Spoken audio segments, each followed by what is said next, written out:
Hello, interwebs, and welcome to Close Up. I'm your Dungeon Master, Joe, which for our audio listeners, I look like I'm always in a dungeon anyway.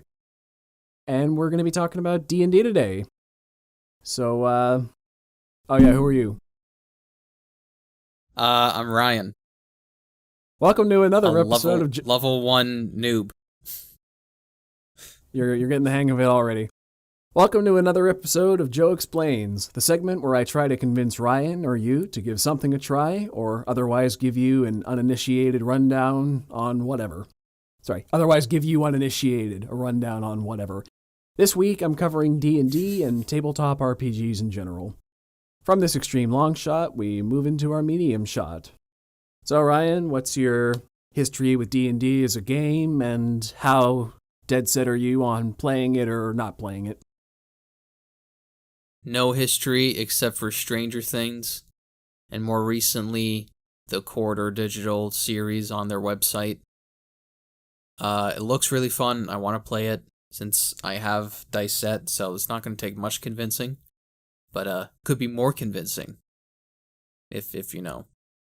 All I know about is that it's a fun game that has really complicated, not really complicated, but can be quite complicated stats, tracking, but also kind of an improv-y game as well, if you think about it sometimes, where you can literally do anything.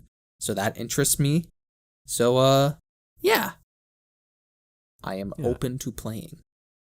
Cool. I've been interested in D&D forever.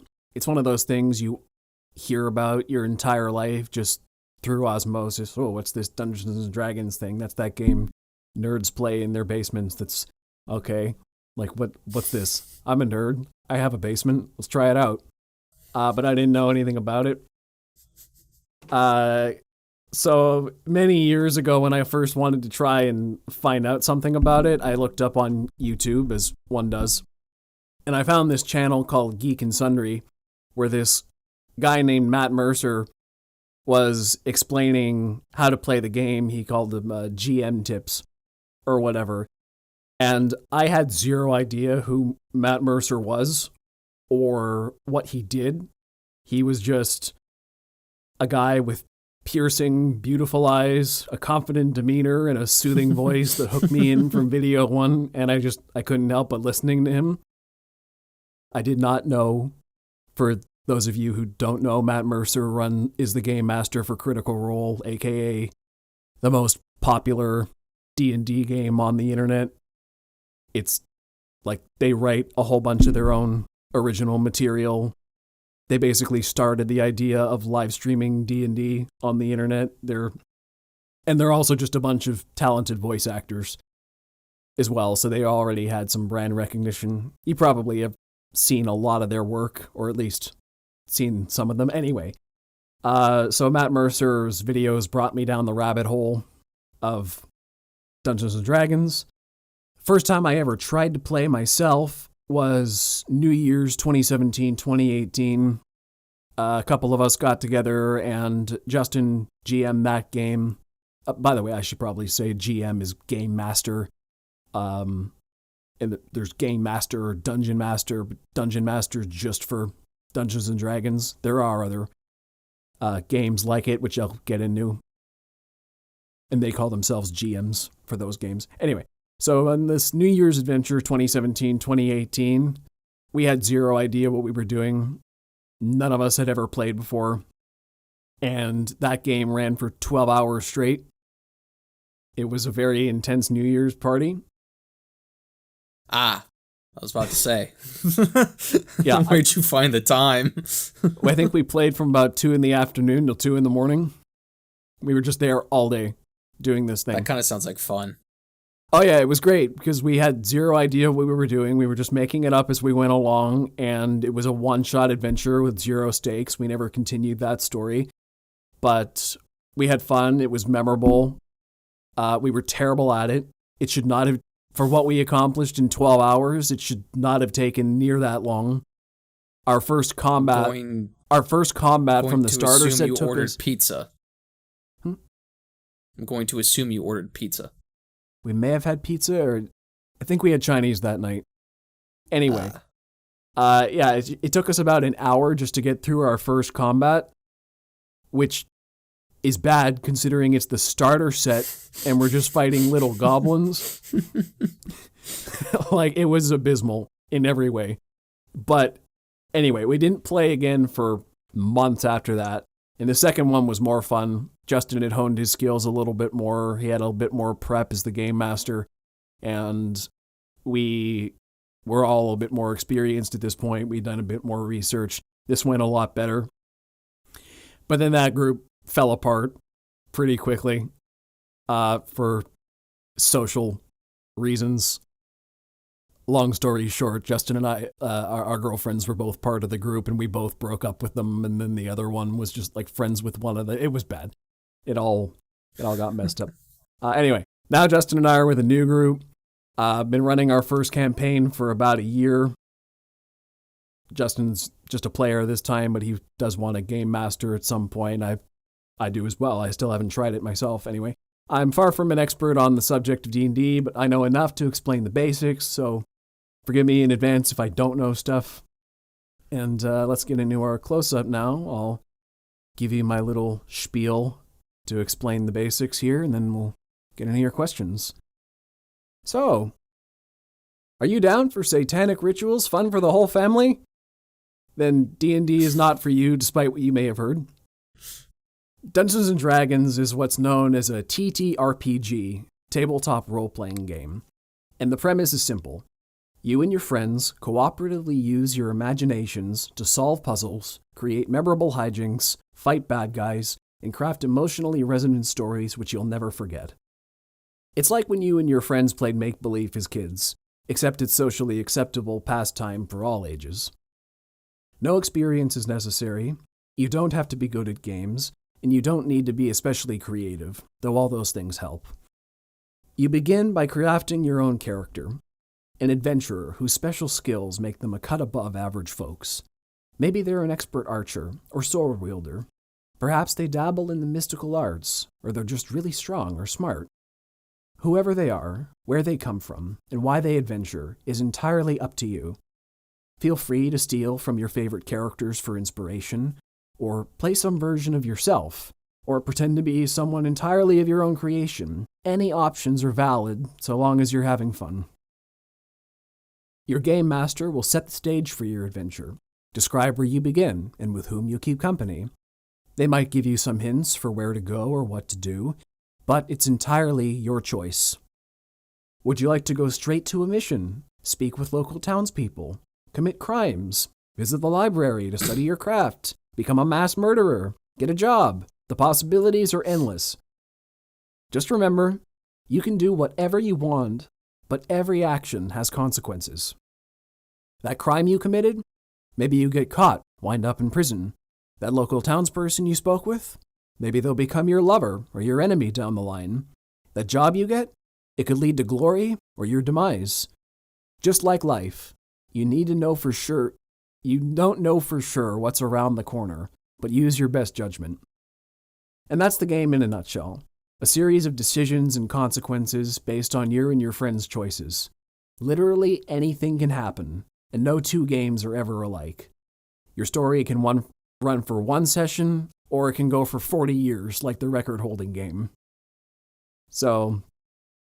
40 years? 40 years and counting. I think it's over 500... God. I think over 500 players have been in and out over the time, and the guy started when he was a teenager, and he's still going. So. Wow. It's like the same storyline, or? Yep, same storyline. Some characters have been in the game from the very beginning, and they pop back in on occasion. Like, this can be a lifelong thing if it's good enough. Damn. Or it can run for a day, and you'll never get together with that group again. Like, any possibilities can happen with this game. That tends to be what happens most of the time with this game, though, is people get together with the best of intentions to play, and they'll play for a little while, and then things fizzle out. Yeah, things fizzle out because, like you said, life hits them, or maybe they lose interest. Maybe the game wasn't as fun as it could be, and there's all kinds of reasons for that, right? It could be down to maybe your game master just sucks. We'll get into some reasons later why game masters can ruin their own game. Maybe the players just aren't that fun. Maybe the friend group was really fragile to begin with. Or once again, you could be playing for 40 years with these same people. It completely depends. But what I will say to you, though, is if you're in one of those groups that's had a very bad experience with D&D, try playing with another group, whether it's a community group or another group of friends.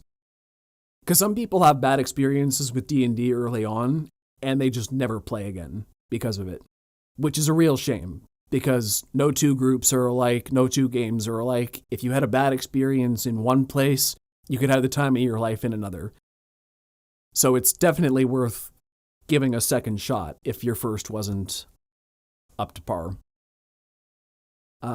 So I got to say up top here, good advice. If I say any terms unfamiliar to you or something you feel could use further explanation, let me know. I'll go ding ding ding. Yeah.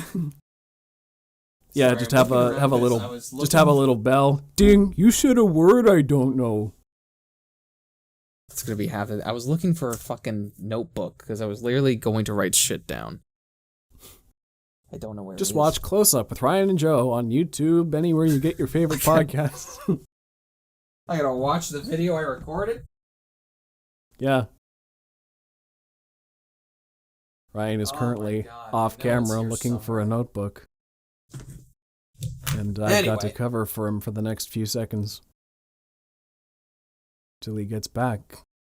It's so dark. This went very badly for me already. He walked out on me. I didn't even get a chance to tell him much more. He doesn't care about this game. You can hear me and I can hear you. It's like I'm speaking to a void. Oh my god, Joe. I've legit no idea where it is. 6 minutes later. Oh my god. Found it. Holy shit. So sorry about that. Well, Ryan has just demonstrated rule number 1 of D&D. Be prepared. So a quick list of things you might want to bring to every session. Number 1, a notebook. Number 2, your player's handbook. Number 3, your dice. And number 4, most importantly, snacks. I'll break down these in sequence here. So the first thing about bringing a notebook, notebooks aren't essential to bring to D&D games, but they are, your party will appreciate them. You know, people who take detailed notes are fantastic because once you're playing the game for a really long time, there's a lot of details that get hard to remember. You know, you can't remember the names of everybody you met, the names of towns or NPCs or non-playable characters or anything that might be important. You might write down this vague piece of information that comes to play like 10 sessions later or months after the fact. These games, like I said, can run for years sometimes, and sometimes the very end will reference things that happen near the start. Like, it's always good to keep good notes, if even just to remind yourself what's happening. A lot of people don't write notes, they get confused, so everyone's grateful for the guy who does take notes. That's my job in my group. My notes are extremely detailed. I go overboard and write entire chapters, like 5 to 10 pages in character, recounting everything like a novel form. And then I sometimes turn them into audiobooks for my group too, because they love to hear those. It entertains them, it recaps them, refreshes their memory on stuff. Other people do take notes at the table as well, but a little bit more sporadic. So yeah, notes are important. Second, player's handbook here, which is a core thing of the game. It's not, once again, strictly necessary. It is a bit of Capital Investment. They're not sponsoring us or anything, but it is about $60 Canadian, 50 US. Damn. Every D&D player ought to have this book, though. There's a lot of other D&D books you don't need. You don't need, Dungeon Master's Guide or Monster Manual or any of the expansions. Nothing like that. But the Player's Handbook is pretty important, if only because it's a really quick reference guide for the basic abilities of your character and class or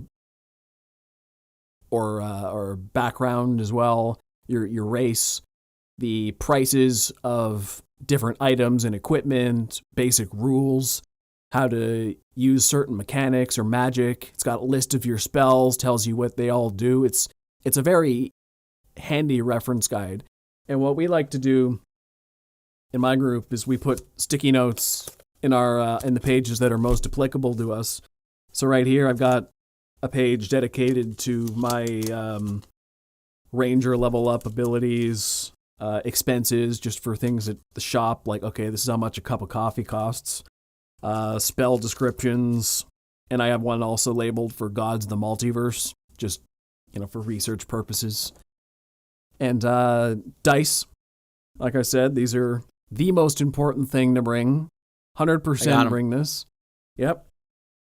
So if you've never played D&D before, you have all different kinds of dice. Maybe you played board games before, so you'd probably know the D6. That's the classic set of dice you'd find everywhere. But you've also got a D4, D8, D10, D12, D20, and what's called a percentile dice, which has, 10, 20, 30, 40, 50, 60 on them.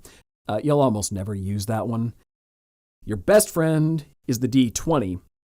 This is the dice you are going to use for basically everything in the game. Except for damage, pretty well. But everything you'll ever do, any decision you make is basically decided by the roll of a dice. Your game master will say, okay, give me a check for that.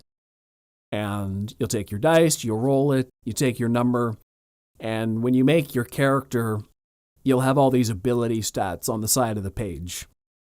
Which, if you have questions about this, we can get into some of the minutia later. But every ability check you'll have has a plus next to it. +1, +2, +3, +4, +5.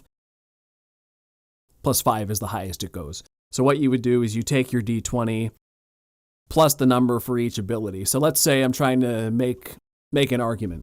I'm arguing with somebody. And I'll say, okay, I'm arguing with this guy and I want to persuade him. Okay, so you can act this out, sure. Try to talk just for the fun of it, but your DM will say, okay, give me a persuasion roll. So you'll take your dice, you roll it. I just rolled a 15. And the modifier on my sheet right now, because I have some ability scores, my character has a +8 in persuasion. So you do 8 + 15, 23. And then the game master will take a look at their chart and they'll say, okay, what roughly would it take for this character to be persuaded? And if it's above what they think is necessary, congratulations, you persuaded him. If not, oops, you're out of luck.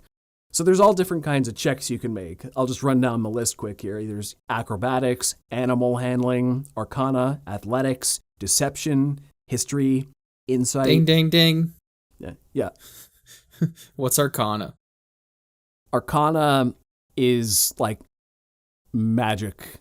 I think I'm not entirely sure what it is. I've never used it personally, but it's like your ability with magical lore, basically. I think. Like how much do you know about magic? So what else? Yeah, history, insight, intimidation, investigation, medicine, nature, perception, performance, persuasion, religion, sleight of hand, stealth, and survival. He can also make you take there's other things you can do as well, but those are the core ones.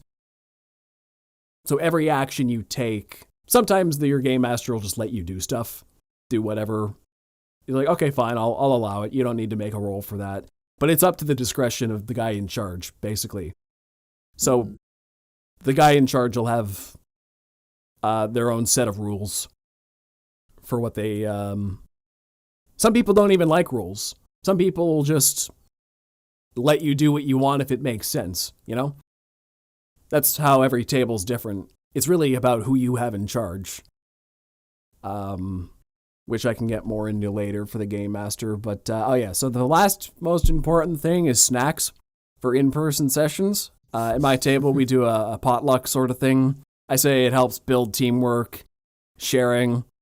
Your party's all in it together, gotta work together, so may as well contribute to the table as well. Sometimes our sessions run for 6-7 hours, so we usually all have dinner together, bring a bunch of snacks. Sometimes we all chip in for a bunch of pizzas or whatever. D&D is a bit of a time commitment sometimes, which is great if you're enjoying yourself, but be prepared for that. Take some breaks, stay hydrated. You know, it's not a sport, but it is a marathon. Yeah, that's a good word that I can't remember. Metaphor. There you go. Yeah. It's late. Yeah. So I think good practices, another important thing to remember, speaking of teamwork here, an important thing about D&D to remember is you are not the main character. Everybody is. Your entire party is the important thing here. Of course, you got your story as your character. You got your own motivations and goals that you're trying to achieve. You won't always agree with your party. Sometimes you'll want to go your own way. Sometimes what you do will screw everybody over. Sometimes you'll be the dark horse candidate who like you'll be the you'll be the reason things succeed. You won't always be the best team player depending on the character. Because not every person plays well with others. Sometimes it's fun to role play that you're not always the best team player, but you're not the main character. And so don't be that guy who overpowers everybody else at the table all the time. Maybe you're a loudspeaker, maybe you're more outgoing than some of the shyer players at your character, but try to give everybody a chance to speak, to contribute, to feel like a badass, do something cool. If you're overpowering everybody, maybe step back a little bit. Because some people are just really big personalities. They're not out to, be jerks or try to ruin everybody else's fun, but sometimes people just do. So, yeah, just remember everybody is the main character here, not just you. But, care about your character, obviously. Basically, I say the philosophy is do the opposite of Pierce in that Community episode. Everything he did in that episode was wrong, and that was the whole joke. I'll scratch that out then. Be the opposite of Pierce. I now transform him into a hideous beast. What kind of beast? Fat. Don't be that guy. Such a funny episode, though. Yes. But it's a team game. It's a cooperative experience. You're playing against the game master, not each other. I seduce him. How do you seduce him? I seduce him with my words. What do you say? Come on, Abed. I don't feel comfortable. Now, once again, that's up to the game master, right? They could just say, yeah, I seduce him, and a game master would say, all right, give me a roll for, I don't know, persuasion, we'll say again. Or they could make you play it out. They could make you play it out and give a roll as well. It's all up to their discretion. But you said makes me uncomfortable. I think you're quoting the episode. But it's also important to have a session 0, is what they call it. Session 0 is basically a meeting before a game starts where the game master and the players go over their boundaries together and say, okay, so this is what the game's going to be like. This is how I run things. Is there anything you're uncomfortable with me bringing up? What subject matter should be off limits? Like, how does everyone at this table feel comfortable most? Like, what's the limits where we're all still having fun? Because there are some tables where you'll get that, we'll get into really dark subject matter. Maybe, it could be anything from, well, I won't give specifics, I guess, but it could just be really dark subject matter to just inappropriate jokes or humor. And sometimes that'll be totally fine for if you all are okay with that, then great. But also don't try to shove those things in to a group that is uncomfortable with them. Once again, don't be that one guy who, even though you think, okay, maybe a situation should go this way or I would do that, there is a limit to my character would do that. Don't make real players uncomfortable, even though you would do it in game. So that's also something to consider. Which I should also mention, roleplay is optional. Once again, there's a lot of tables who don't like roleplay at all. They just prefer to go straight numbers or just describe what they're doing. I'll go over here and I'll do this. Okay, I'll go over here and I'll do that. Or you can do my table does a bit of both. We go up and I say, okay, I'll go into the tavern, find the barkeep, and I'll strike up a conversation with him, and then the DM might make a funny voice. Oh, hey, how are you doing? I haven't seen you in town for a while. Oh, yeah, just been out adventuring. Can I get a mug of ale? Oh, yeah, sure. That'll be a copper. Yeah. Anything going around town lately? Oh, yeah, just the dragon. You're a little coy about that. Yeah. Suppose I am. Are you the dragon in disguise? Yeah. It can be anything. That's hilarious. I love that. That's where the improv part comes into play. Yeah, once again, you can if you're comfortable with improv, great. If not, you don't need to do that. Some players can do the improv, some players cannot. You don't all need to be on the same page. I find the role play more fun personally to really get in the mind of the character. You don't have to have a voice, but that's fun as well. Sometimes people even dress up as their characters when they go to play. It helps you get into the mindset of the character. It immerses you more in the game. It's not, what would I do, like I'm playing a video game or something. It's, I am this person. Every word they say is coming out of my mouth. And that's also the fun of it when you can look at the stats, right? Because if you play a character who, maybe you're a really smart person, but your character is low intelligence, well, that's the fun of the game, right? In part, is that you as a smart person can see how something would go very wrong, but you're a dumb character. You're playing a dumb character.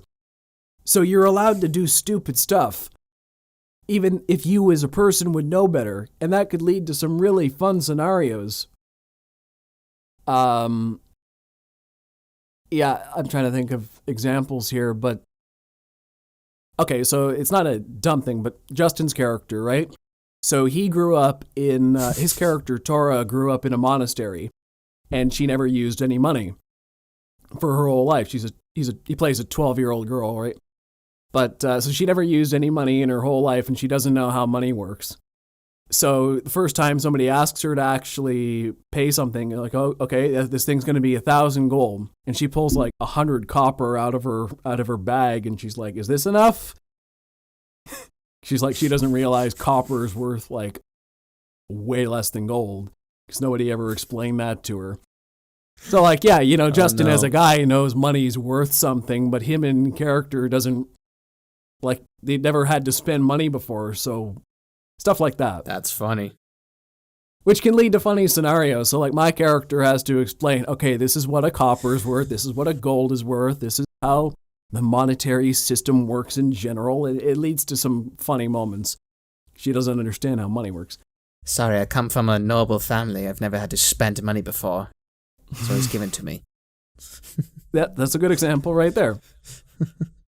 You've just had everything paid for, and like, you have money on you, but your servants have done it for you maybe. your whole life. You've never actually had to count out money yourself. You don't really know the worth of things because nothing has really been worth anything to you because you've just had everything handed to you.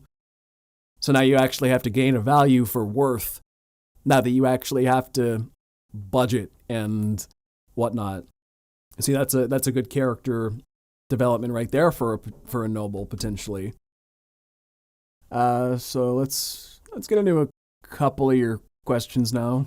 I can get into some other stuff later. Could you very quickly go over like each of the stats? And what I mean by that, just like the strength, dexterity, constitution, intelligence, wisdom, charisma, and just what are the basics of those? Why are they important? Sure. Okay, so remember when I was saying before about all those different checks you have to do? Right, I gave that. I ran down the whole list. So these are your main stats. When you're rolling your numbers to make your character, this is where it'll all go. Strength, dexterity, constitution, intelligence, wisdom, charisma. So let's say, I have my character sheet up right now. So I started off as a ranger. So I have an 18 in dexterity. So if you look in the player's handbook or if you're just building a character online, that means I get a modifier of +4. So with that +4, I look at the list of skills, and it does say stuff next to it, right? So that would mean, let's look at one that has dexterity. Okay, so like first on the list is acrobatics, right? So that would mean I get a +4 in acrobatics, because that's my modifier. Acrobatics is a skill that's based on dexterity, and this is my modifier for dexterity. Gotcha. So that's how I determine. And like I said, with those stats, that's the number you add to your dice. So give me an acrobatics check. You roll a d20. Okay. I roll my acrobatics check. Okay. I got a 16, and that's +4. I got which is what you call, okay, that's, yeah. So then you add your dexterity to that. So there's other ways to modify that as well, but that's a little more into the minutia. So that's the main idea of those core skills, is that they are what give you modifiers to say, okay, I'm a very not strong character, so any skill that requires strength, I'm probably not going to be as good at, or going to have a worse chance to succeed at it. Mm-hmm. So that's mainly what it's for, but it's also for your weapons as well. So say, for example, I'm a character that's mostly based on dexterity, right? So you're not going to see me swinging around a greatsword trying to, take on a dragon hand to hand, right? Or wearing heavy armor and stuff like that. My character's not built for that. I don't have the strength for it. I'm a dexterous character, so I have to wear lighter armor, move nimbly, use weapons that don't require so much strength, like short swords or bows, right? So what you're good at also impacts how your character moves and operates in combat. So different weapons have different bonuses depending on what you're good at and where your core strengths are. So say, for example, like I said, like dexterity classes, good with ranged weapons. If you're like a paladin in the great armor, you could use strength. But if you're a magic user, you're probably more apt to use wisdom or intelligence. So that's basically what those do. Okay.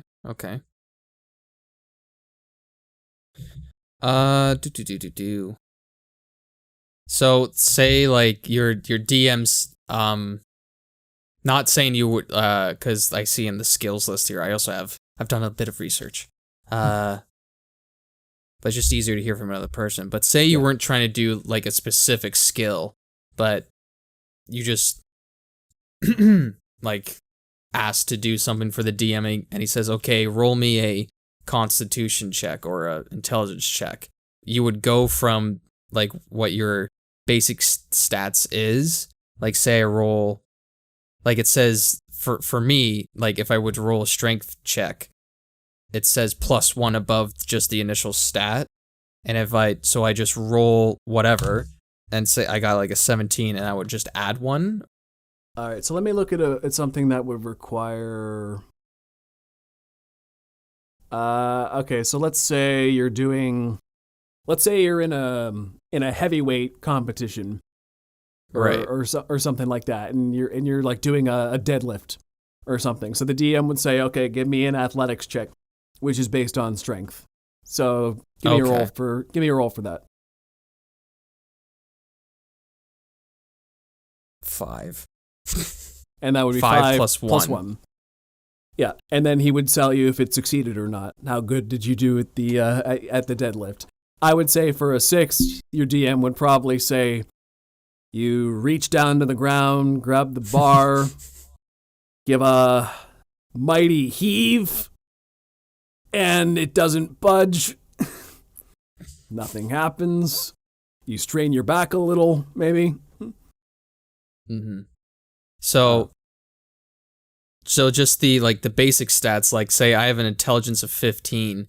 Is that because if someone were to attack me that would hurt my intelligence, or just hurt, like somehow something has to beat my intelligence? It has to beat a 15? So that we go based on, so for something like that would go what's called saving throws. Right, okay. So that is a separate category, which you probably have a chart for on your character sheet. Yeah. So saving throws are also based on those modifiers. And you can pick which one. Like, I think you can pick a couple that you're better at. Like for me, I have you can pick a proficiency to pick a saving throw in. Proficiencies are another thing which we can get into later. So you have a better chance at some than others. But let's say for somebody was trying to, let's say, cast a spell on you. Or no, let's say somebody's trying to charm you or something, and just like persuade you real good. So I don't know, they might say, okay, give me a charisma saving throw or something. So then that would just be, okay, can your number beat what they rolled to try to persuade you? Right. But that's a bad example, because it would be probably more magical based, because like you as a role player can decide. Like that's a bad example. But the point is saving throws. Okay, dexterity is a better example. So let's say you chose to dodge on your move, and a projectile is coming at you. Give me a saving throw for dexterity. For dodge? Or what's it called? Yeah, dexterity. So just a dexterity saving throw. Oh. So just roll the d20 and add your dexterity. And that's 19 plus 1, that's 20. Yeah. It's a dirty 20.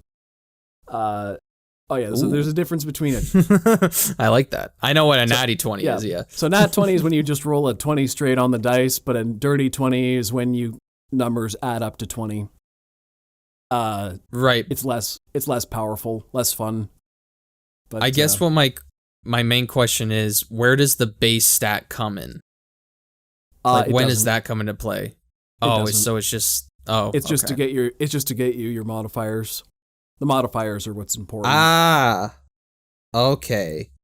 Gotcha. Yeah. That clears up so much. Yeah. Yeah. So it's just bragging rights. Yeah, pretty much. So the stats are important. Once again, when you're building your character, you do want those higher numbers, because that gives you higher modifiers, which means you'll be better at more stuff. A lot of characters like to cheat a little bit and try to give themselves as high an array of numbers as possible, because it's a fantasy and they want to feel badass. And they want their character to be the most badass in the room. But there's another school of thought, which I'm more a part of, that says it's okay, nay, good, for your character to be bad at some things. Maybe to have negative modifiers if you really suck at things. Because even characters, it's just true to life, right? Nobody is good at everything. we all have our strengths, we all have our weaknesses, and in D&D it's basically the same. Like for my character here, I have a +4 modifier in dexterity, but I have a +0 modifier in strength, which, hey, at least it's not a negative modifier, but I'm not doing any favors in strength either. I'm really fast and nimble, but don't ask me to lift things. That's not my specialty. Yeah, sure, maybe I could cheat a little bit and roll enough times that, hey, I'm great at strength too. I'm strong, I'm fast, I'm nimble, I'm intelligent, I'm wise, I'm charismatic, I'm everything. But that's boring. Having weaknesses allows for some vulnerability in the campaign. It's like your character ends up in positions that they shouldn't always be in. It makes you strategize a little better. How can I get myself into a position where I play to my strengths and not my weaknesses? And when you get into a position where you have to play to your weaknesses, there's more tension. It ramps up the possibilities of, oh, things could go wrong. And if you succeed, it'll make it all the more triumphant. Interesting. What is a proficiency bonus? Okay, so a proficiency bonus is based on your level, basically. It is basically like, it depends on your character, depends on your race, it depends on how you've built things, really. But I feel like a lot of your answers is going to be, it depends on what you've chosen. Really, it does. It's very variable. But a proficiency bonus is essentially, like I said, based on your level, and it's basically depending on what you chose. It says you get to be a little bit better at certain stuff than others. So say, for example, my character is, let's say a skill check for stealth. Right? Mm-hmm. So stealth, I have is based on dexterity. I see the... Yeah. Okay. So stealth is based on dexterity, which means I get a +4 to that just immediately. But if I have a proficiency bonus of 1 and I chose to be proficient in stealth, then I get a +5 to stealth instead of +4. So it's just me being that much better at certain skills. Gotcha. Okay. Wow, it's all coming together. Yeah. What is this +1 for initiative? So initiative. Okay, so initiative is mostly for combat rolls. So whenever you get into combat, the DM will say, "Roll me for initiative." So you'll roll your d20, right. And initiative is based on dexterity. So it's basically who's the fastest to react in a combat scenario. Right. Okay. Yeah. Okay. So gotcha. You'll roll your d20, add your dexterity, and then the DM has a list of all the characters and NPCs that are involved in this combat, and then you just go down the list based on who rolled the highest, and everybody starts taking their turns in combat. Gotcha. So I always find it funny for me because I have a +4 initiative, which once again, you could probably only get +5 or so if I was like the best. So +4 initiative is really good, but I still somehow end up not usually going that high on the list because I roll trash for initiative very often, which is comical because I should be great at it just based on the build. So funny things like that can happen all the time. Right. Okay. I think I understand. Oh, what's inspiration? What is that? Like inspiration points? It depends. I'm just saying it for a joke at this point. So inspiration, some tables use it, others don't. My table doesn't use it, so I'm not as well versed on it as other people might be. But basically, a DM can award you points for being really good at role playing or stuff like that, or if they just think you made a clever decision in character, or they just respected something you did, they can award you inspiration, which you can cash in for something or other. It helps you out at certain times. Oh, your character's inspired here. I believe inspiration might also come into play for bards, because bards can award inspiration to others through their performance, which grants you certain bonuses as well. That's more where you'll find inspiration when in practical play. But a lot of DMs don't bother giving you inspiration for them, so it might never be used, for all you know. Gotcha. So when you do an attack, is an attack action different from a spell action? Or can you only use like one per turn? Like you can only attack with an action once, and then next turn you can do the spell. Okay, so there's 3 kinds of things you can do on a turn in combat. You have your action, bonus action, and reaction. So if a move costs... Oh, and then you also have your movement. So you can do 4 things, potentially, depending on how you're built. So your movement's easy. You know, you'll have your speed up top. That's how fast you can go. And you can move... So my speed is 30, so I can move up to 30 feet on a turn, which is going to be calculated based on if you have a board. If you have a board in front of you, they have little squares that are 5-foot squares, so you that's how far you can tell how far to move your character just by looking at it. Is a square a foot in D&D? 5. Square's 5 feet. Ah, gotcha. Yeah. So you can move up to however far your speed can allow on one turn, and then let's say you have your action. So I'll say, all right, I'll take my longbow out and fire a shot at that orc over there. So that's my action. But as a bonus action, I'll say, all right, I'm gonna cast my Hunter's Mark spell to give me an extra damage bonus if I hit that, because that spell says it's a bonus action. Some spells count as full actions. They're just like, that's the only action you can use. Some are bonus actions. You can use it in addition. Reactions I haven't really had much experience with, but sometimes a reaction is something you can do. Well, once again, in reaction to something, different characters have different kinds. And what was the fourth one? Those are the 4.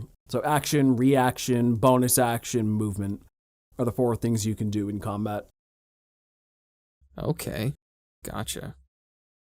And an action is the most complicated one because there's all kinds of things you can do on your action. Most people choose to attack, but you can also choose to run double your speed. Like instead of attacking, I can say, all right, I'm going to dash and move double my speed. Or you can try to grapple somebody, hold them in place. Or you can try to knock them out cold instead of, if you have that opportunity. That would be your whole turn? Because that's a skill check? That would be your whole turn? Skill checks don't really apply in combat. It's a whole different set of... Oh, okay. Yeah, skills... Like, the modifiers still apply to your weapons, for example. Okay. So, like, if I have a short sword, for example, that's a weapon based on my dexterity, because it's a finesse weapon. So I have a +4 attack bonus for my short sword, +3 in proficiency. So my attack bonus is +7 for that sword. Which means every time I roll I'm gonna slash at that orc with my short sword. So that's a d20 +7. So every weapon's got a different attack bonus based on your stats, your proficiencies, just the weapon itself. And then you roll for damage if you hit.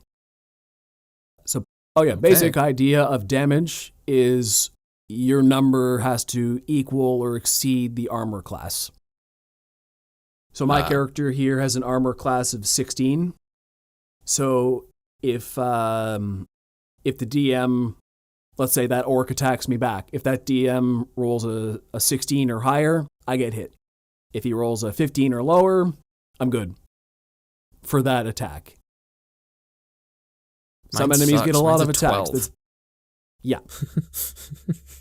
But I believe you told me your character's a druid, so you're not a character who should be up he's close. out of the way. Yeah, you should be out of the way, dealing magic from afar. Know your role. What if I'm mad? If you're mad, go for it. But you'll face the consequences. Like I said, you can do whatever you want. But you might die. That's true. And the thing about death in D&D is that there's very few ways to get out of it. It's not a video game where you just respawn or do take-backs. Once you do things, you've done them. You can't take them back. It's like moving your hand off once you put your chess piece down. If you take your hand off it, that's it. You've committed, and that's it. If you die in D&D, your character's dead. There are ways to bring the character back through resurrection magic or going on a whole quest sometimes. Or sometimes a more lenient DM will just bring you back from the dead for another chance, but that's a little less fun personally. If there's not a good story attached to that, there has to be consequences for something as powerful as resurrection. But most people just accept the death in their own way. They'll grieve it. They'll just pass it off. Maybe they don't care about the character. Maybe they wanted to die so they could try something new. Maybe it's the most devastating thing that ever happened to them.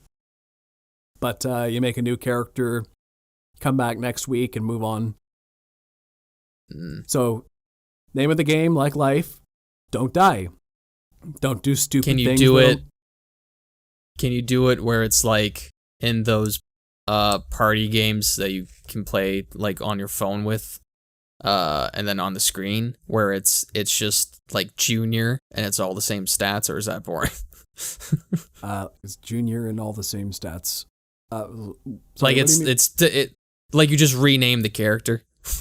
Oh, is that boring? Yeah, you can do whatever you want. You know, a lot of people are like, "Oh, I'm his younger brother, his younger twin brother, who's the exact same but just a little different." Gotcha. Those are the people who can't let go and move on. Which, once again, hey, you know, I'm not going to judge you super hard up front. Maybe you do have a great story with that premise. Maybe your character's twin, who's the exact same, does have an actually interesting motivation or spin that makes them different than the last guy. But usually it's just a little sad. He's a little sad boy. Okay. First, can we move on to spells, please? I hope not, but let's try. Oh. Okay. Not my area of expertise, but let's try. Well, it's just the basics, because I know we talked a little bit about this beforehand, but what's the difference between the cantrip spell and, say, like the first, second, and third level? Like, what's the difference between cantrip and then 1 through 3? Okay, so spells are based on spell slots. So the more powerful a magic user you are, the more access to spell slots you have. So let's look at my character again. I have, so I think 5 is the most powerful magic you can get. So 5 fifth level. Slots? No, fifth level magic is the most powerful you can get. So the more powerful magic you can get, the less you can use it, basically. Because the game tries to stay balanced. You can't just spam your most powerful attacks all the time. Right. So I have, my character's not that great with magic, but I have 4 level 1 spell slots, and I have 2 level 2 spell slots.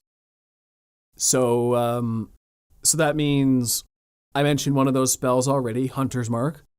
So if I use that, that means, okay, I used Hunter's Mark, therefore I expended 1 level 1 spell slot. Okay. And I have 3 more of those to use. All right.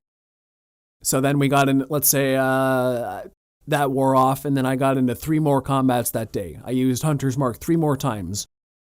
And now I can't use it anymore. I've used all my level 1 spell slots up. That sucks. But let's say I have one more spell slot to go. Let's say I have another attack here, Hail of Thorns.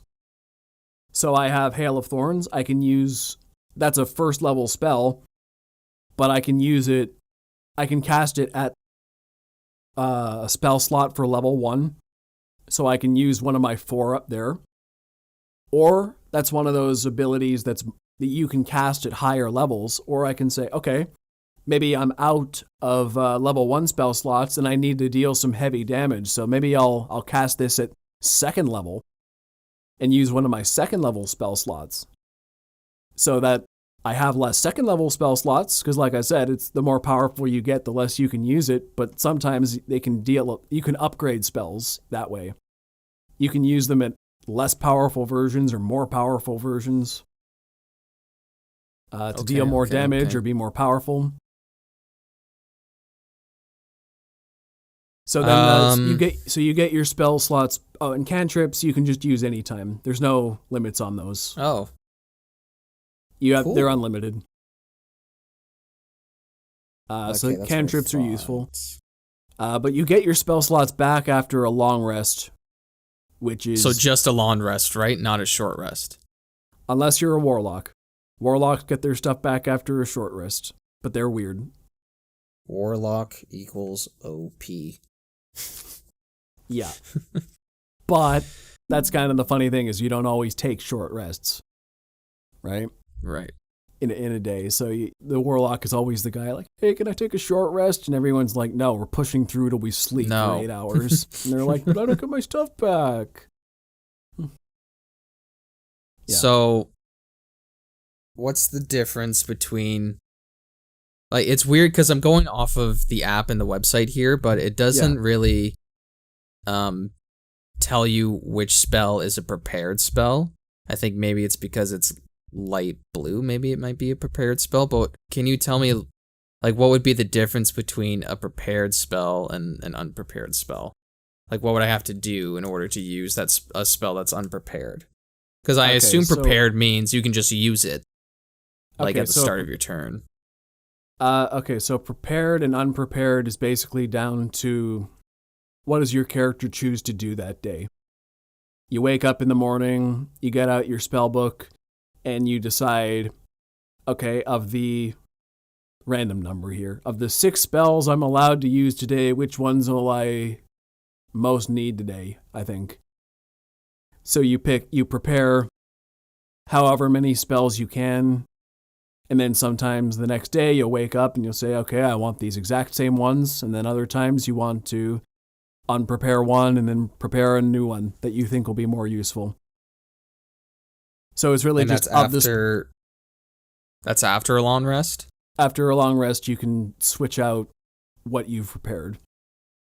How many spells can you prepare?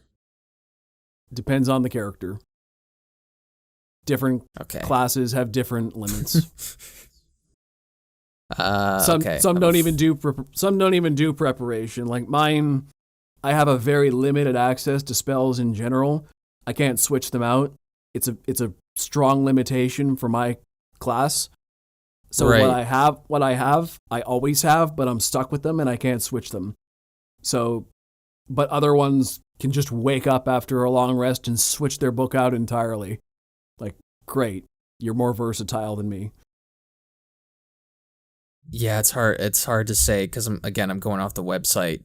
It doesn't really say. I have a few unprepared spells, but it doesn't say.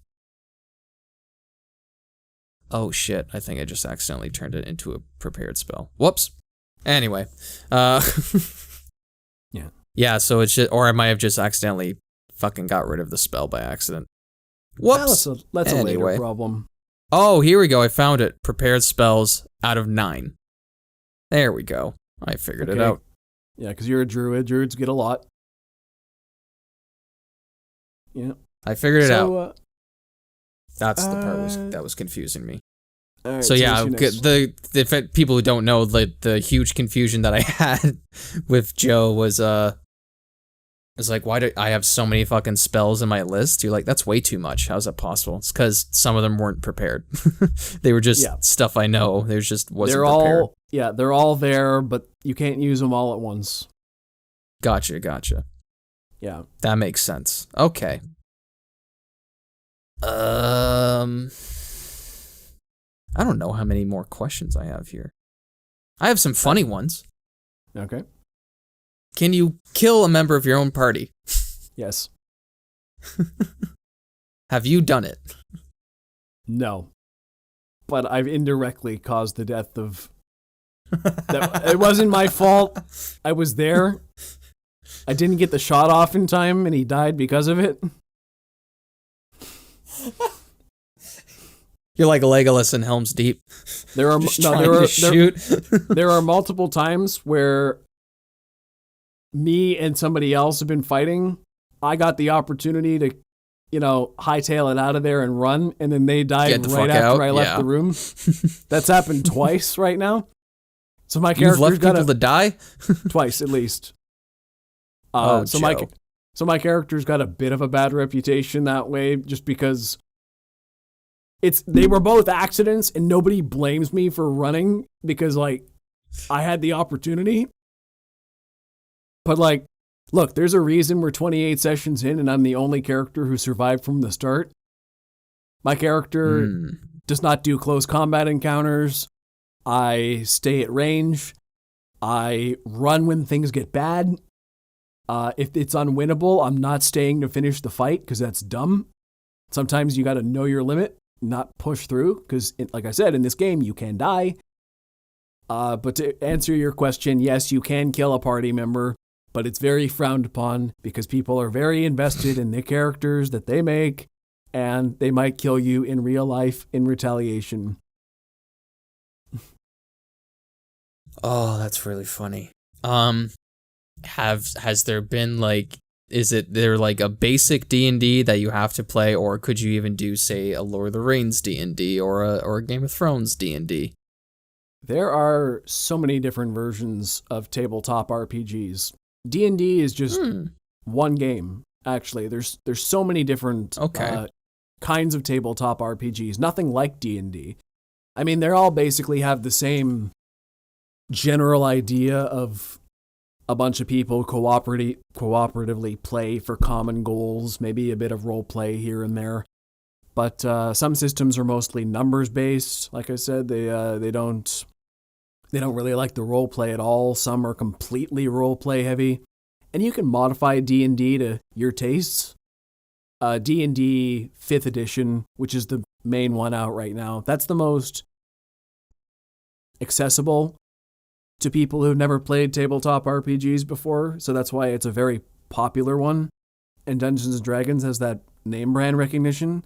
But there's so many different kinds out there, all vastly different. I hear about some like Call of Cthulhu as a popular one. That one's more based on horror fantasy. Right. There's other ones that are based in the Star Wars universe and stuff like that. Like you said, there are more branded ones where it's D&D but Star Wars. But then they also have modified versions of D&D that are just set in the Star Wars universe with the same D&D mechanics. I'd say the second most popular is called Pathfinder, which is actually based on an earlier version of D&D from 20 years ago. And a lot of people like that better than current D&D. Some people even don't even like the 5th edition of D&D. Some people love 1st and 2nd edition or 3rd edition. Nobody likes 4th, though. 4th is the black sheep. But there's all different kinds of systems to play. So you can tailor the system based on your preference. But for beginners, D&D 5th edition is hard to go wrong with. Gotcha. Wow, you're pretty good at explaining stuff. I don't know if I have any other questions I'm thinking of. Have you ever played with a certain player once and then told them never come back? Not yet. But you haven't joined yet, so we'll see. Hey. Just because I cast Moonbeam too many times. Yeah, that does happen to people a lot. I play with close enough group of friends that we deal with our own problems internally. We haven't had to kick anybody out. We have had a lot of in-group friction though. Mm. Sometimes stuff that happens in the game bleeds over into real life, which can suck and has caused some friction between us, but we've gotten over it. It's like I told you before, there was that character Zanzibar who Justin played, and his character was kind of impulsive and probably had some kind of version of Asperger's and was just kind of a general jerk. And he was well-meaning and led to a lot of funny moments, but he rubbed a lot of the characters and players the wrong way. That character eventually died and got replaced, and everyone likes Justin's new character a lot more. But this is an example of like Justin's just playing his character, and it doesn't always gel right with the certain crowd. That's you can put that maybe a little on him for how he role played it, sure, but he was just playing his character, and he wasn't going too far overboard or being inappropriate. He's just, people just didn't care for the character as much. So it's all about conflict mediation, really. Can you deal with this person's behavior, or is their behavior actively ruining the game and will continue to make it a bad experience for the table? I should hope you don't ask people to leave as a first instinct. But so I'd say if you can make it work, but some people just need to go. Right, They're not gotcha. a good fit. Yeah. Okay, well. I just realized something. Okay. Yeah. So, when I was sharing my screen and I showed you that list of the spells that I prepared and why there was a fuck ton of them?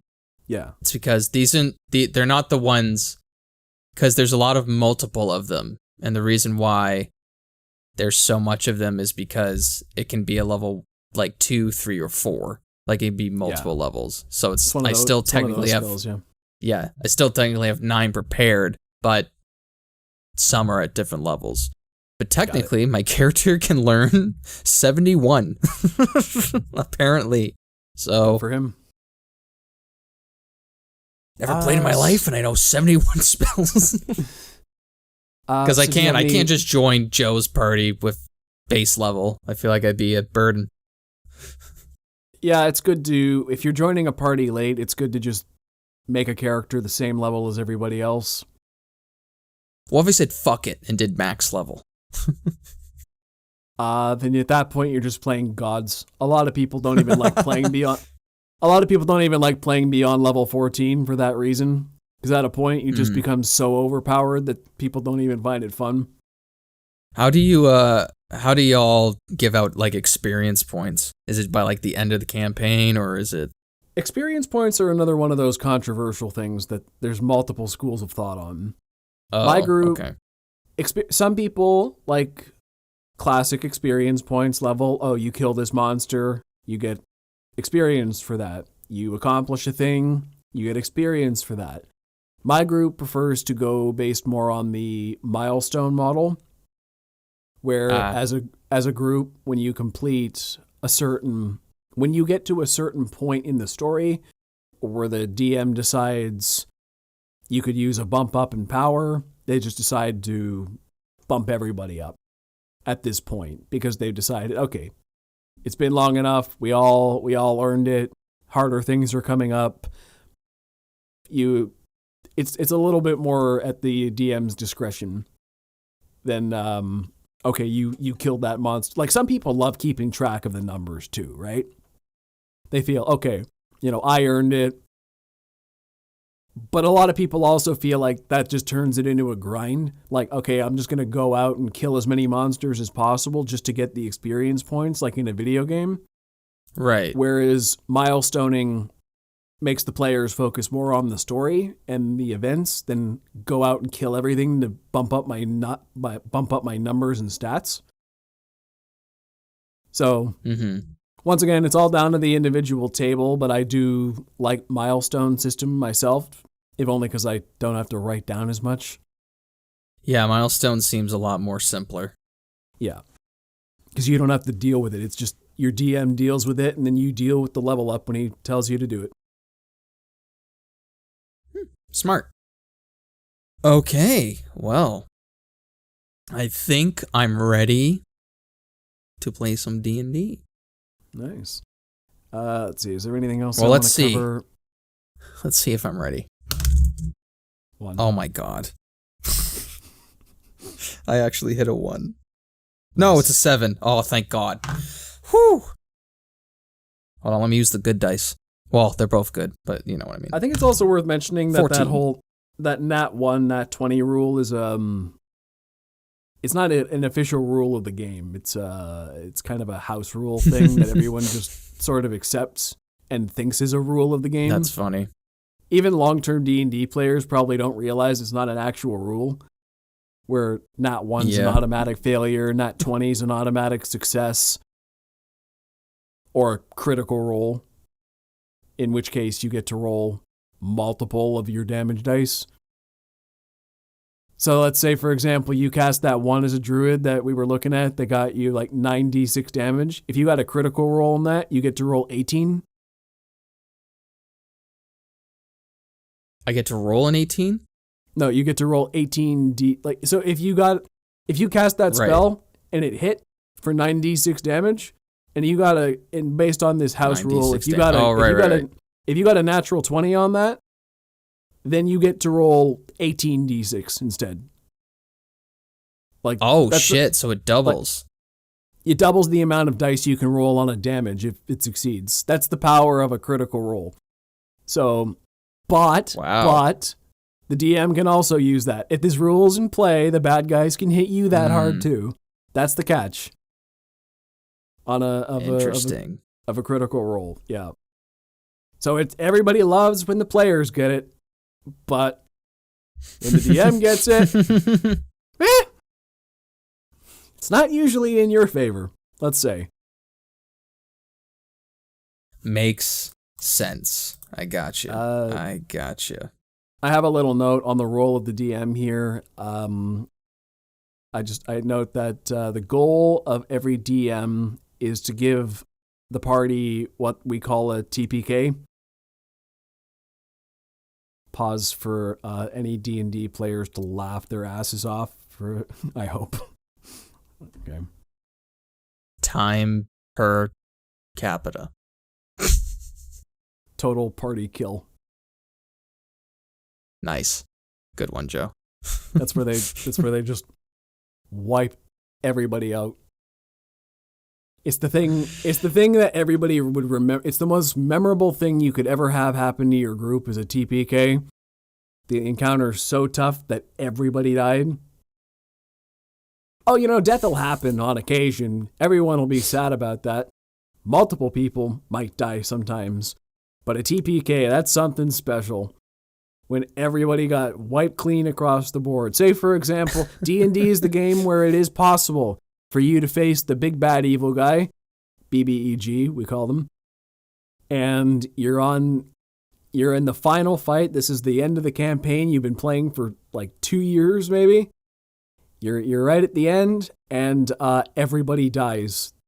The end. Oh God, that can happen. It's a possibility. Alternatively, everyone makes their characters. They're very excited. Level 1, first encounter, TPK. Theoretically, everybody can die in session 1 or against the final boss or anywhere in between. Doesn't matter. Death is around every corner. You cannot escape it unless you're very lucky. Have you died before? Me? No. And I have not yet. Look at you, because you keep running away. Yeah. I'm gonna brag about my my best escape from death, where I had to get on this rickety wooden sled down the mountain with a dragon chasing me. Nobody else even came up the mountain. I went solo, which was that's another lesson. Don't split the party if you can help it. Everybody should stick together if possible, unless you're being like me in this game where the party got split anyway, and I was stubborn and then we split into halves, and then the other half didn't want to come with me, so I went all the way up the mountain, fended off these guys on my own, and my one goal was to get the dragon down to the bottom of the mountain so that all the knights and the rest of my party could kill the dragon. That was my one job. So I have this fireworks wand. I'm right at the top of the mountain. These guys are like, okay, well, we want the dragon's horde, and we don't care what happens to you, so if you can get it out of here, whatever. Okay, we'll let you do that. So they give me this rickety wooden sled at the top of the mountain. I fire my fireworks wand. The dragon starts chasing me, and I'm just skiing down this mountain now with no plan other than I need to get this thing to the bottom.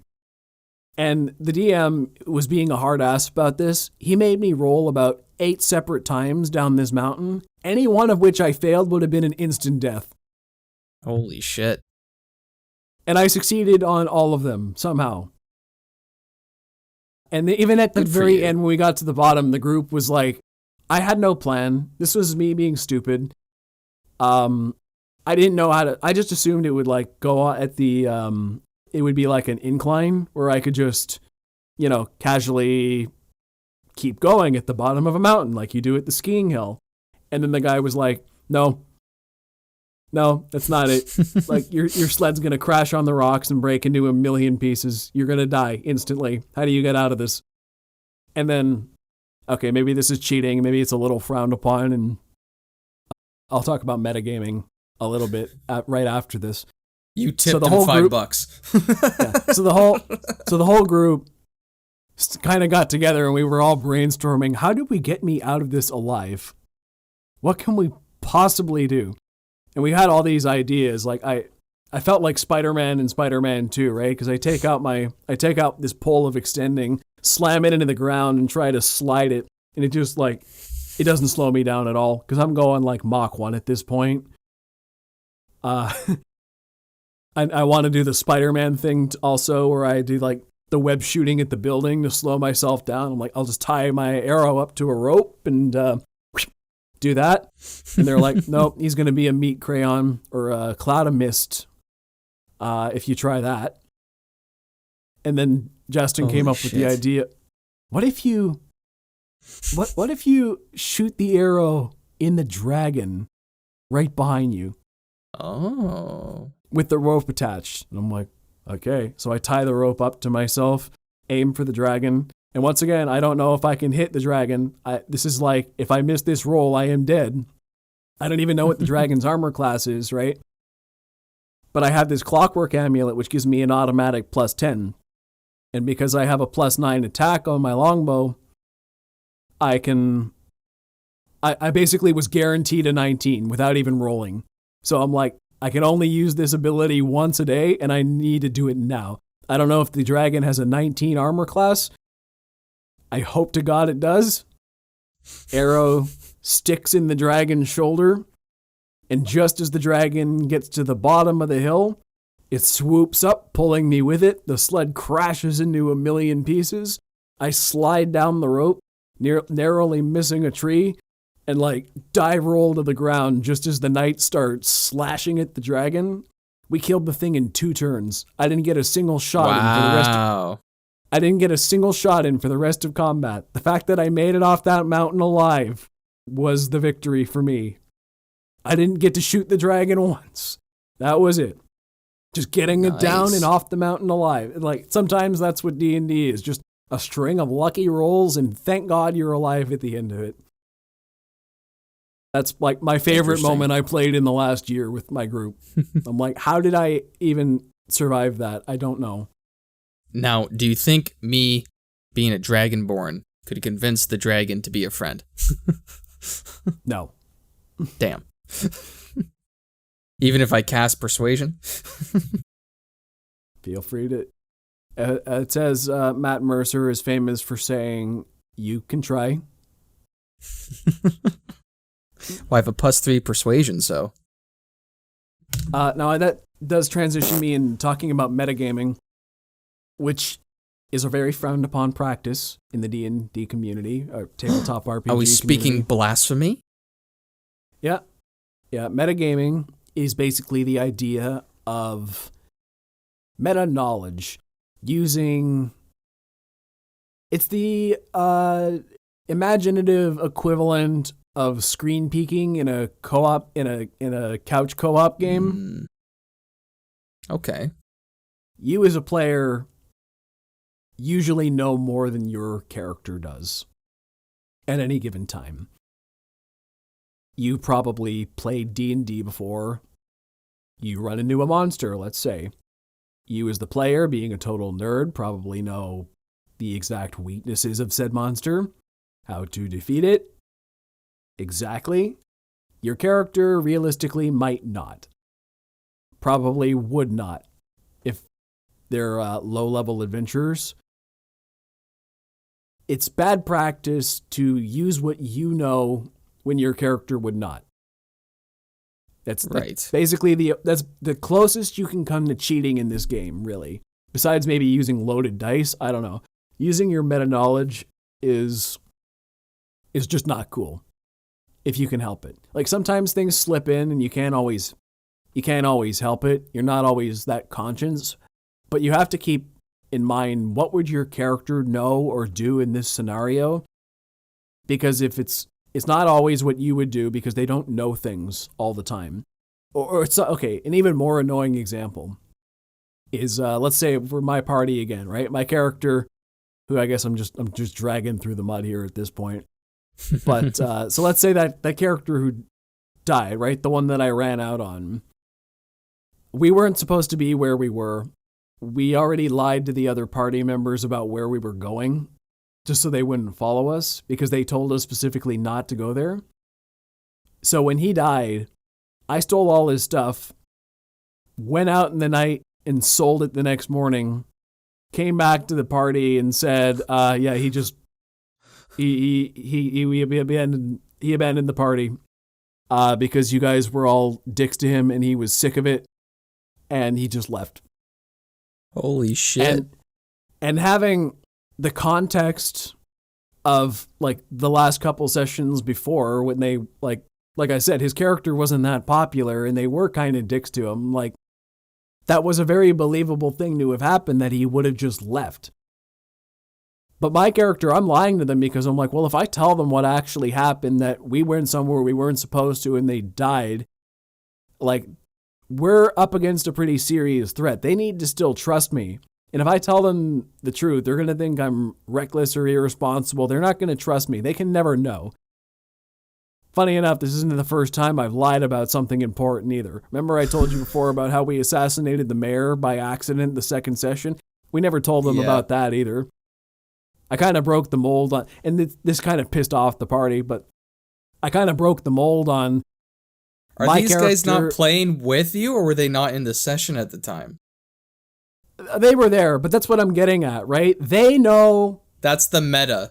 They know the character died, and I'm lying about it. And then they start kind of playing it like they're asking me things they wouldn't ask me because they shouldn't be suspicious of me, really. My story is airtight enough that they really shouldn't be suspicious of me, but they're trying to get answers out of me knowing that I am lying to them, which we tried to put a bit of a lid on because I pointed that out. I'm like, you shouldn't know that, you shouldn't be asking me these things because this is you asking me these things and trying to paint me as a liar, but your character wouldn't know that. You wouldn't even be thinking that at this time. So like, let me off the hook. Which they eventually did. Although there was a great moment later on when somebody cast Zone of Truth on me, which is basically just like a lie detector. Yes, I know what that is, yeah. You can't lie in it. And the character who was already a little bit suspicious of me at this point, she stares at me, and she says, Mouser, Is there anything you want to tell me? And I just say, no.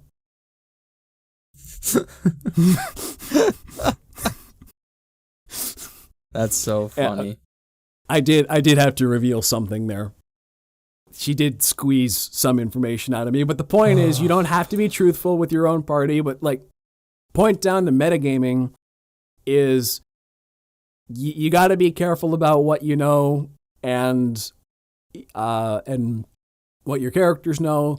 And even if you're like actually bitter about stuff your party members are hiding from you, which once again, you can do that. Your characters don't have to all be cooperative. My character is like, it comes from a sneaky background. He's not very trusting with people. You don't have to be upfront about all information all the time. Your character can keep secrets. Maybe those secrets will have consequences down the line. Maybe it'll come out. Maybe it'll be damaging to relationships. It could lead to an interesting story.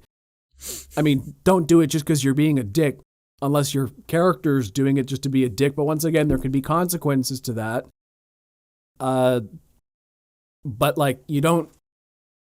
It's all about the experience of it and how actions have consequences and what happens when the truth comes out, and just pretend you're the character in every scenario as best you can. It's hard to do, but just try. Wow. Well, now we know who you are. They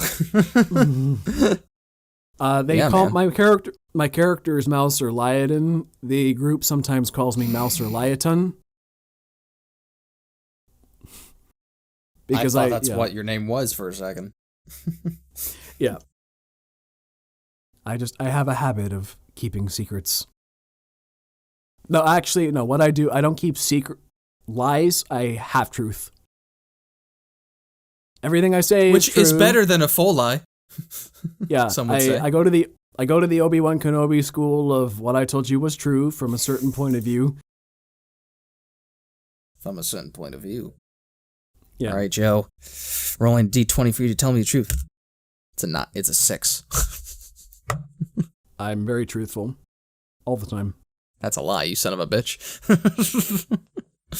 But your character doesn't know that because you couldn't. Oh, right. Exactly. Fuck. Yeah, that is hard. Damn. There you go. I'm smarter than my character. Yes. So do you have any other questions? The podcast I was listening to about, or not the podcast, sorry, the playthrough that they were doing, the campaign. Someone was doing a, like using a ballista to shoot at a giant, and they rolled a 1. So they're like, so the ballista explodes and you fall backwards into and you deal like a bit of damage. Like, oh, holy shit. Yeah. This thing here near the health, it says like, or on a sheet here, it says hit dice 7d8 or 7. What does that mean? So hit dice are... All right, how to explain hit dice. All right, so every character has certain dice they use to determine their health, their hit points. Right. So depending on your level, every level you use that dice to... so as a ranger, for example, I determine my level ups with a d10. So I roll a d10 every time I level up to get my hit points. So every level up as a ranger, I get 1 extra d10. So right now I have 5 levels in ranger, which means I get 5 d10 hit dice. Which means on a short rest, I can spend those hit dice and try to gain a little health back. Oh. Okay. So it's an opportunity to get a little bit of health back. And those, when you use them up, they do replenish a little bit after long rests. Okay. So if you don't happen to have any health potions or anything, you're a little bit desperate. You can use the hit dice. Yeah. That's what that's for. And you can only use those like a few times per turn, I guess? You can use as many as you got. Okay. but they don't replenish very fast. I think you get half the hit dice back after a long rest or something like that. Yeah, or half the hit mine. dice or half of what you used, something like that. Yeah, mine right off the bat says because of the level I started is 7d8s. Does that make sense? Yep. Okay. So that means you would get, if you needed a little health back, you get 7d8, and And that's get only back whatever. during a rest or a short rest. I believe it's only during a short rest you get to use those. Gotcha. And you don't have to use them all. You can use one if you just need a little bit of health back. You Oh, can I use all see what you're 7 if saying. You're really desperate. Okay, Yeah. so I don't. Gotcha. Yeah. So okay, You get to pick and choose. but a long rest will bring you all the way up, right? No matter what. I think it Depending- only brings you half of what you use For a long back. rest? Yeah, Oh, for that's what why you hit dice. used. Okay. That's why hit dice you got to use sparingly, because you don't always have access to them. So how would you say after a day, even doing a long rest won't bring you all the way back up to max health? A long rest will bring you back to max health, but it won't restore all your Okay. hit dice necessarily. Oh, sorry. Yeah, I was asking about the health, not the hit dice. Yeah. How would you restore the hit dice?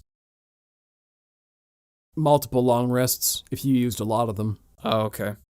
If you used a couple, you'll get them back after one probably. What are these death saves? And I'm seeing here on the sheet, it's 3 successes or 3 failures. Ooh, now you're getting you it. check them off. You're getting into fun stuff here. Okay. So, if your character goes down, you have your health points, right?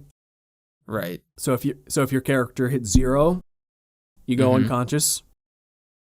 And when you're unconscious, you have to roll death saves until you become conscious again. So when you're unconscious, a couple things can happen. A character can do some medicine checks on you or heal you. They can stabilize your condition so you're still unconscious, but you're stable. But if you're unconscious and unstable, you got to roll death saves. And a death Okay. save is extra fun because you take your d20 and, okay, so Ryan, it's your turn. Roll me a death save. 13. Success. So that's 1. Okay. So that's 1 success. So then the cycle would continue. and then they'll next come- turn, I do it again. And then it'll come back to you. Roll me one. 3. That's a failure. So it goes plus 10 so it's over 10 or minus 10. Okay, here we go. 5. Fuck. Uh-oh. 2 failures, 1 success. 17. 2 successes, 2 failures. 12. Success, I'm you're alive. stable. Yeah. But if you get 3 failures, you die. Does anybody know necromancy? Nobody still alive in my group. Shit. Can you bring me to a cleric to bring me back to life? We happen to lack a cleric at the moment. But yeah, Can that's you what death find save- one? Bring my dead corpse. So that's what death saves are in a nutshell. If you're unstable, it's basically letting chance decide whether you end up stable or dead. And Justin, when his character died, that was a very hard one because he got a nat 20, which is an instant revival, by the way. But a nat 1's instant death. Oh. So he rolled a couple of his death saves, got a nat 20, raised him back up just as I ran out of the room, and then the mimic turned back onto him, knocked him down again, and then he failed the rest of his death saves. So what was even worse is that he made it back up and then died right after Just to that. die? How much Yeah, health do it you was- get after a death save? 1. Wait. If you get back up with the nat Sorry? 20, Or just, Wait, either or.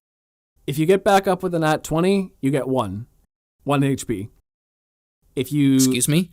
if you just succeed, if you just straight succeed, you're still unconscious at 0.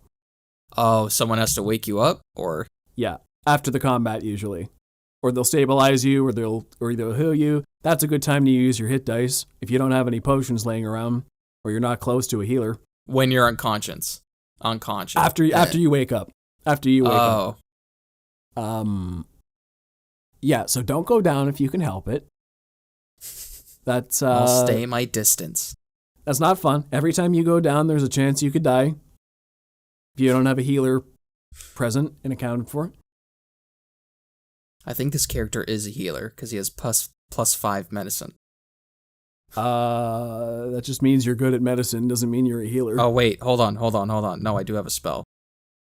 I think it's Cure Wounds. Yes, Somewhere that is in here. handy. That is needed. Where is it? It is very needed. Where is that bastard? There it is. And I can do it all the way up to level 4. I can. Haha. Yes. If I feel like it. Exactly. Maybe the guy is pissing you off. Maybe I'm dying unconscious and you're like, well, he pissed me off. I don't care if he lives or dies. See how what's fate really decides. funny? You can find all the information on the website or on the app that it's like the same thing. But like say like I found how many spells I could prepare on the site pretty easily, but here on the sheet, can't really find it. I think it's because it's like go look it up in the handbook. I think that's what the sheet's trying to tell me to say. No, see that's what the problem you run into because you can only find so much official information online. It's all in the handbook. Right. I know but I could ran find into some that version in the website, but yeah, I'll see if I can find If you look hard enough, I'm sure you can find it, but I ran into some research roadblocks myself, and enough that I was like, you know what, screw it, I'm just going to get the handbook, and it's all there whenever I want to find it. I don't need to go down rabbit holes. Mm-hmm. Fair. All right. But, going back to the role of the DM, I do want to clarify that they're not the enemy. They are the bad guys, and they play all the bad guys, all the antagonists. Maybe they murdered a whole bunch of you. Maybe they even TPK'd you. But the goal of the DM is to guide you along a story that'll hopefully emotionally invest you. They're the ones who keep the thing on track, make sure you don't get way too far out of left field or wander aimlessly. They're the ones who keep you entertained. When the players aren't entertaining themselves, the DM is the one who gives you the push to keep going. They're the ones who make the calls. Their ultimate goal is just the enjoyment of their table. If players are having fun, they're doing their job. So that's the thing. Don't see them as the enemy, because they're just trying to bring you into their world and tell a good story, and they work so hard. Frick, do they work hard. They have to plan out everywhere you go. A lot of them plan out they have to research all the lore of every city you go to. Sometimes a lot of them plan out all the NPCs as well. They have to make up funny voices, try to stay consistent, try to keep up with all the random names of people, answer all your stupid questions, usually with improv, which they then have to remember later down the line, especially if it becomes relevant. Mm-hmm. It's a hard job. I saw one DM had a stack of sticky notes beside him just to give out whenever he needs to. Cause it was mostly because they were dealing with mind flares and you hear a voice say this. Right. They've also got to prepare the maps as well. And some of those maps can get pretty intricate. That's where I would fail because unless I was rich and just bought all the fucking Dwarven Forge stuff, I'd be terrible at drawing the maps. Yeah. Sometimes my DM prints them out. Sometimes he makes them to scale on his table. That's cool. He's also got a crap ton of minis, which he paints the minis as well. He's very prepared. So shout out to you, Joe. Another Joe. Another one. Yeah, it's surprisingly uncommon. I haven't met many in my life. So that's mostly okay, but what a bad DM can be, I will say. A good DM prioritizes their enjoyment of their party. A bad DM, like I told you up top, can make or break a game. So examples of DMs that are not good traits. Egotists who prioritize their story above your enjoyment. Some, like I said, they work very hard to craft a very intricate world, which they want to share with you, but sometimes they will force it down your throat and not let you do your own thing. It's like they're telling you more of a novel instead of presiding over a cooperative adventure. It's less you playing the game, more they really want to tell you this story, and they won't let you not hear it. That's bad. Right. Very similar to that is railroading, which is when DMs, if things are going off the rails, which so often happens in D&D, a DM can roll with it, see where it goes. You might end up with a campaign completely different to what you expected. For example, like I said, in my campaign, 3rd session in, we murdered the mayor of the first town by accident. And funny story there. But after we murdered the mayor, another mayor took over who was way more hardcore, changed the makeup of the town such that they brought in a local militia, which ended up saving our asses when the dragon attacked town, which if the other guy was still in charge would never have happened. So we inadvertently saved the town by killing the mayor, or at least made our chances way better, which led to it was a whole other thing. So yeah, sometimes railroading can be okay to point players in a good direction when they're being too aimless. Well, okay, there's a difference between doing that and outright railroading, which is just always forcing them on a single-minded trajectory, not really letting them do their own thing, and always trying to keep them back on track whenever they deviate. That's not good. You're taking the choice out of the game, and the game's all about choice. Right. So,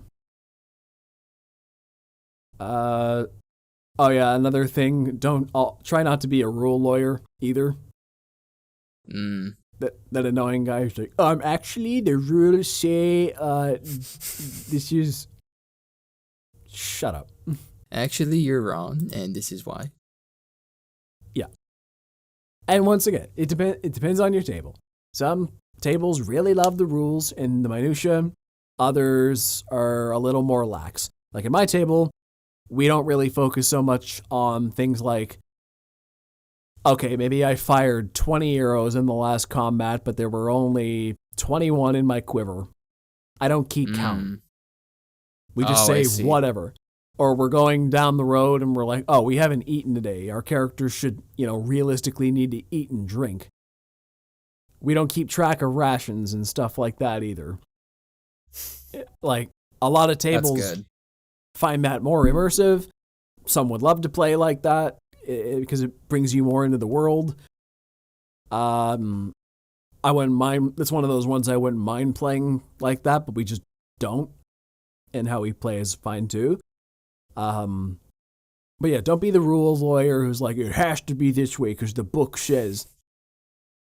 The book even admits it's like, be pretty lax. Like, do your own thing, man. Basically, is how the rules are. I think one of the first editions of D&D was like, this is a loose set of guidelines, not a hard and fast list of rules. That's where homebrew comes into play. Like, you can tailor it a lot to your own tastes. As long as everyone at the table agrees by the house rules. That's important. That's good. Yeah, seems like a lot of fun. I hope to play soon, because I've got that itch. Yeah. So the final thing I want to say is I want to leave off with a paraphrase of a great quote I saw about, as a meme, I saw about D&D, which basically encapsulates what it actually is.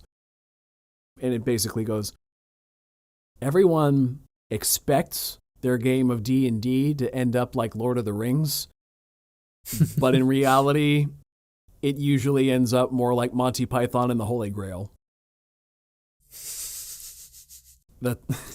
That's brilliant. That's D&D in a nutshell. That's freaking And awesome. It's so accurate. I am very excited to see the movie this week when it comes out.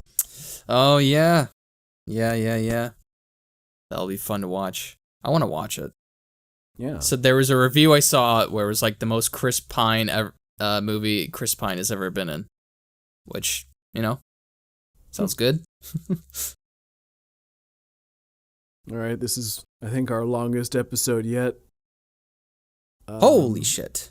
Don't worry, 20 minutes of it was me trying to find shit. Looking for that notebook. Yeah. Alrighty, well, you can find... Go ahead. Hope you all enjoyed. Yeah. That's it. Well, you can find me at Ryan Walker Official on YouTube, TikTok, and on Instagram. You can find me on Instagram, TikTok, and Facebook at ThoughtPlay Media. Also, check out the Close Up with Ryan and Joe Facebook page for latest updates on the show. If you listen to us in audio, check out our YouTube channel. And if you're on YouTube, find us anywhere you get your favorite podcasts. We hope to see you on the next Close Up with Ryan and Joe. Till next time. See ya. If I hit a D20, you have to subscribe. Yeah. We had the same I'm not even kidding. I literally hit a D20. I'm not joking. And I hit a 1. So what's that mean? That means nothing happens. Okay, so that means... So I guess that means I failed. All right. That means you have to unsubscribe from your own channel. No. All right.